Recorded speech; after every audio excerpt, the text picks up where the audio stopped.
What's your mission in life? Why you do whatever you do? In terms of the motivations, I guess the sort of kind of a long version of the explanation, but essentially, when I was a kid, I was wondering kind of what's the meaning of life, like why are we here, what's it all about, and I came to the conclusion that what really matters is trying to understand the right questions to ask. And the more that we can increase the scope and scale of human consciousness, the better we are able to ask these questions.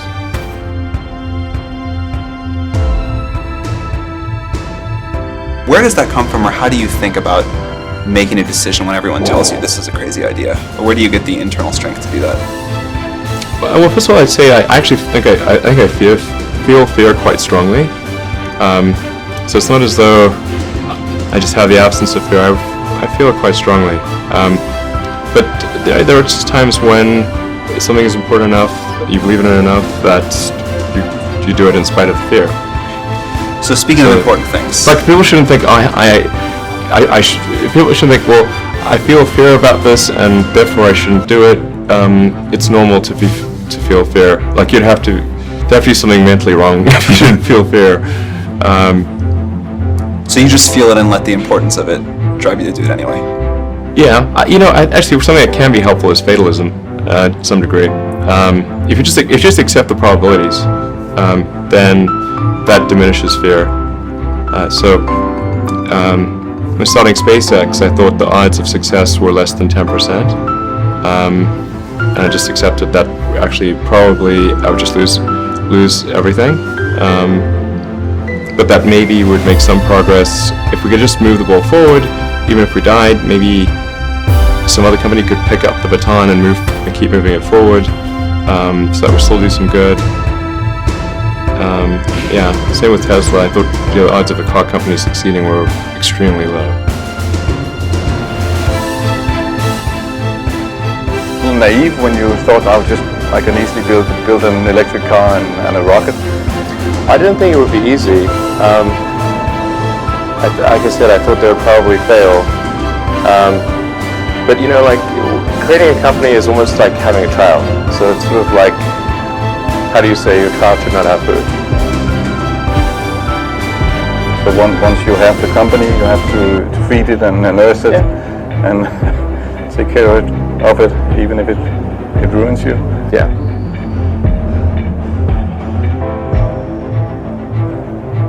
But I suppose there were some tough times in 2008, end of 2008.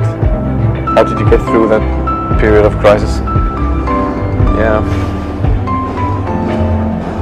Can we just break for a second? Sure, of course. Yeah. You want to wait a little while? Yeah, sure, but it was worth it. Sure, but it was worth it. It's everything. And I actually was borrowing money from friends to pay this. I'd say number one is have a high pain threshold. That's it.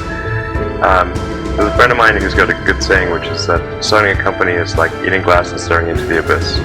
Okay, that's generally what happens, because when you first start a company, there's lots of optimism and things are great, and then so happiness at first is high. Then you encounter all sorts of issues, and happiness will steadily decline, and then you'll go through a whole world of hurt. And then eventually, if you succeed, and in most cases you will not succeed, and Tesla almost didn't succeed, came very close to failure. Then if you succeed, then after a long time you will finally get back to happiness. I think too is you got to make sure that whatever you're doing is a great product or service. It has to be really great. And I go back to what I was saying earlier, where if you're a new company, unless it's like some new industry or new market if it's an untapped market, then you have more ability to the standard is lower for your product or service. But if you're entering anything where there's an existing marketplace against large entrenched competitors, then your product or service needs to be much better than theirs. It can't be a little bit better, because then you put yourself in the shoes of the consumer and they say, why would you buy it as a consumer? You're always going to buy the trusted brand unless there's a big difference. So a lot of times, so an entrepreneur will come up with something which is only slightly better. And it can't just be slightly better, it's got to be a lot better. Number 3, I'd say, is you constantly seek criticism.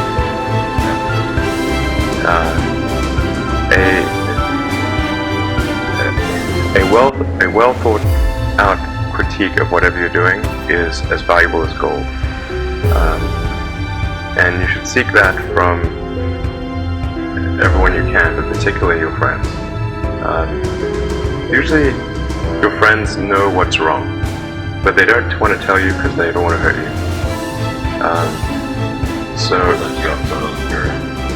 So they'll say, oh, I would encourage my friends, so I'm not going to tell him what I think is wrong with this product. It doesn't mean your friends are right, but very often they are right.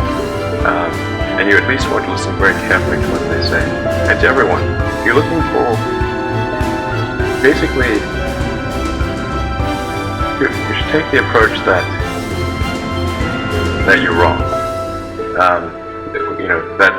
That you, the entrepreneur, are wrong. Your goal is to be less wrong.